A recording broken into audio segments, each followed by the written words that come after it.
sorry for this video. Summer is creeping up. I would say it's racing towards us full speed, with flip-flops on and pina colada in hand.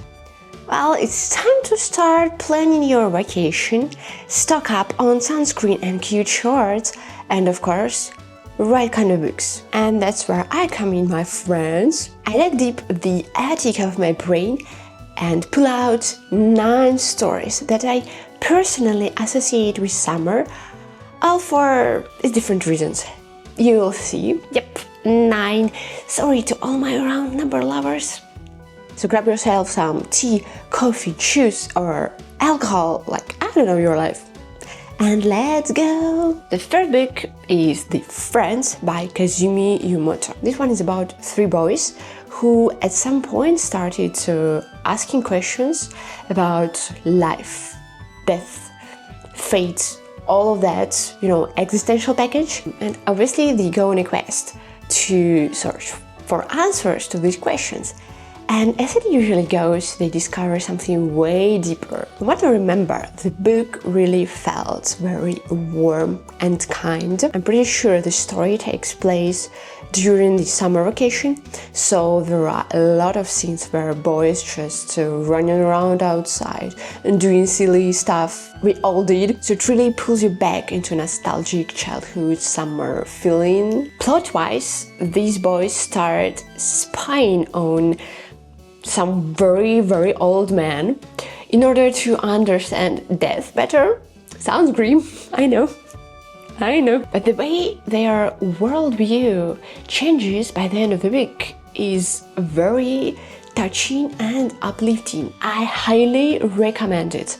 It is short, sweet, and perfect for the warm July evening. The next book is My Family and the Other Animals by Gerald Durrell. Another book about kids in the summer setting. Don't worry, not all the books in this list are like that. I know that a lot of people read this book as kids, but I think that coming back to it as an adult can be super rewarding. So I suggest to try. For those who forgot or never read it, I will remind that this is semi-autobiographical story from Durrell's own childhood, spent with his delightfully eccentric family on the Greek island of Corfu. First of all, it is hilarious, like sarcastic, dry British humor kind of hilarious. Lots of teasing, ridiculous guests, and absurd family dynamics. And of course, since Durrell was a naturalist, there is a ton of very carefully done attention to the island's creatures and nature and ecosystems. It's cool. So if you love humor, animals, and stories about chaotic family holidays, this one is for you. And very nice bonus, this is only the first book in the series, so if you like it, there is more. The third book is The House in the Cerulean Sea by Klune. I realized recently that the whole, cozy fantasy genre fits summer perfectly, at least in my brain. Maybe because I'm just not a big winter person, I don't know. Anyway, I'm just getting into cozy fantasy, but this book that I read recently definitely earned a spot in this list. What's it about? A mid-level bureaucrat living a very dull, grey life with only a cat for a company suddenly gets assigned on a mission to inspect a mysterious orphanage for very special children. And he has to spend there a month, if I'm not mistaken, and write up a report at the end, like his classic job. Except obviously this time it's not so standard. Kids and everyone else on an island, yes, it's on an island, help him see life differently. Joy, love, meaning, you get it. I know it may sound very predictable, but the execution is very warm, very kind, very funny, and full of heart. If you also think that summer is the season for cozy vibes, this one is calling your name. Number 4 is Evening Class by Maeve, Binchy. First of all, Confession, I love Italy. I love their passion, their openness, their noise, and of course, the language. If I only had the time, I would learn Italian. But alas, I have already like 30 languages in the queue. So sad. Anyway, for some reason, Italy just screams summer to me. Probably because I've only been there in summer, but let's pretend it's deeper than that, okay? Now, the book does not actually take place in Italy, but we will get there later in the list.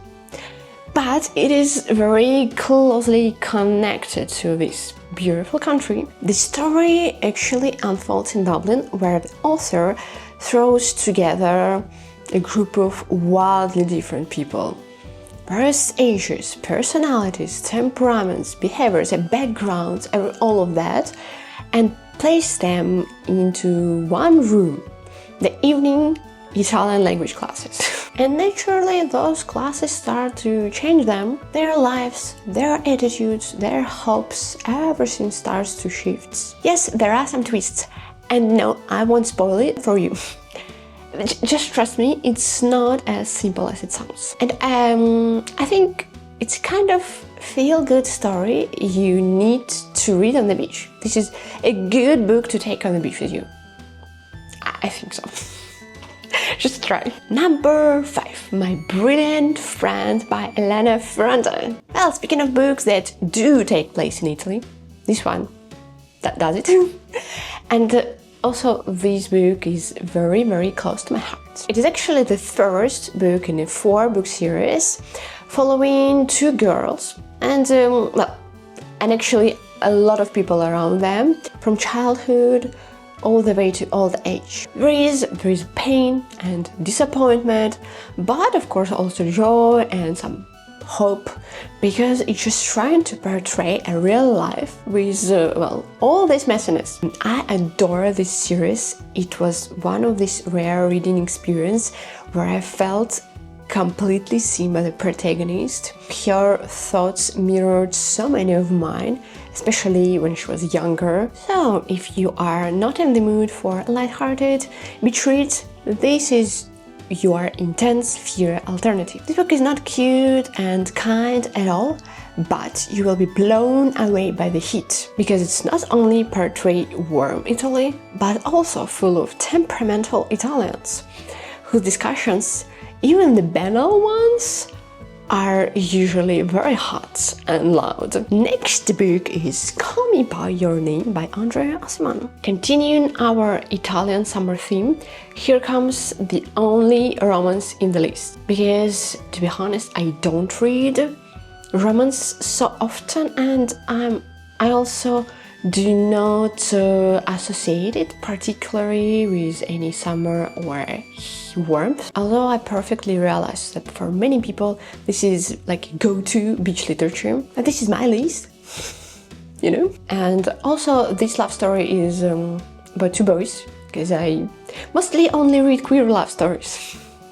That's the way I am. Well, let's get back to the story. This is quite a well-known book and many of you probably have read it, but I couldn't help but add it to the list. But for me, this novel is an ultimate summer read, because it takes place in Italy during summer vacation and really concentrates its attention on the fact that this is summer and the fact that this is a vacation. So the atmosphere is summery. Okay, what's about the plot? Our main character, a 17 or 18 years boy, spent his summer in his family vacation home in Italy, and every year they host a grad student or an academic or someone who is working there on their dissertation or whatever. I'm not in academia, I don't know. And this year it is a little bit different, because our protagonist, Elena, falls hard for this guest. There is longing, angst, romance, confusion, and a lot of feelings in this book. But it's all written in such an intelligent and poetic way, I was completely swept away. I also saw a lot of my younger self in Ella. You know, this overthinking, the obsession, the behavior, well, except some of the cringe moments he did. Sometimes, like, no, that's not me. But overall, yes, very, very similar. It is hot, it is emotional, and it is Italian. Go and read it. Number 7 is Out of Egypt by André again. Well, let's stay with him just for a sec. Well, after reading a couple of his works, I got interested in this guy, in this man, and I read his memoir. And what I can say, I do not regret it. And please don't be scared off by the word memoir. This is not for, you know, dry historical account. No. It reads like a rich, very colorful novel, fiction novel. Aciman tells the story of his eccentric family and his childhood that he spent in Egypt. And oh boy, what a family it is! I'm not sure that I can remember this information. My memory is just not memory. So I will read it from the phone. Turkish Jews speaking Spanish, except for the ones who speak German, pretending to be Italian, identified with France, and living in Alexandrian Egypt. Very interesting. My family is like 100% more boring than this. Every single one of them is a character. And Aciman writes about them with such a love and humor. It was very warm reading. So well, why is this good summer reading in my opinion? Well, first, it's just a good book in general, but also it is another boyhood story set in a hot, sun-drenched place. Sure, not everything in this book is sunshine and rainbows. I would even say the opposite, but childhood has this ability to soften the edges, and this book is delivered in a quite summery manner in my opinion, so I think it's a good fit. Let's try it and tell me. Number 8 is Binchy Wodehouse with his Jeeves series. You know what else is perfect for summer beach reading? Short stories. But not just any short stories, smart, funny, light-hearted ones. Well, exactly the one that Wodehouse wrote. What a coincidence! And there is even a series of them, so it's quite a read if you get interested. Well, alright, let me introduce you to Wodehouse and his iconic duo. Bertie Wooster, the delightfully clueless aristocrat, and Jeeves, his sharp and endlessly patient wallet. Well, each story usually follows the same general pattern. Bertie gets into some sort of ridiculous trouble, often with the help of his equally clueless friends, tries to fix it, fails spectacularly, and then Jeeves swoops in with the perfect solution. These stories are genuinely charming, funny, and relaxing. The literally equivalent of sipping a lemonade under a parasol. And number 9 is a Heartstopper series by Oseman. I have only 4 of them here, but I think there is more already. I'm not sure, but yes, a lot, and I will not grab them. Well, and finally, the graphic novel, because pictures are awesome. I like pictures, and sometimes you just need to relax with something with pictures. Well, some of you might say, wait, Heartstopper doesn't take place in the summer. Correct, I even think they were bennies in one of the volumes. But the vibe, people, the vibe! It's so soft and kind, it feels like a warm hug. It is summer enough for me. This is another queer love story between 2 boys, but I wouldn't label it as pure romance. I think it's more like a coming-of-age story, all wrapped in the softest, most wholesome art style imaginable. Honestly, I've read a lot of these kind of stories, especially about queer boys, but not only about them, but mainly. So if you ever want a video with a book like that, Just tell me in the comments. I did gather all this niche knowledge for nothing, right? Answer me. Well, I think that the whole summer book buffet I've got for you today. If you came here expecting a clean, structured list with genres neatly categorized, a deep analysis and cross-references comparison of narrative techniques, sorry babes, this is not that show.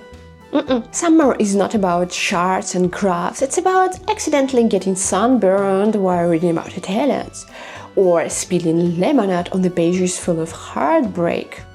These sort of things. Anyway, if you liked the format, I'm thrilled. If you didn't, I still love you. Don't worry. Drop your favorite summaries in the comments. Maybe I missed something absolutely brilliant. Catch you in the next video. Go for it and read something juicy under a tree. Bye!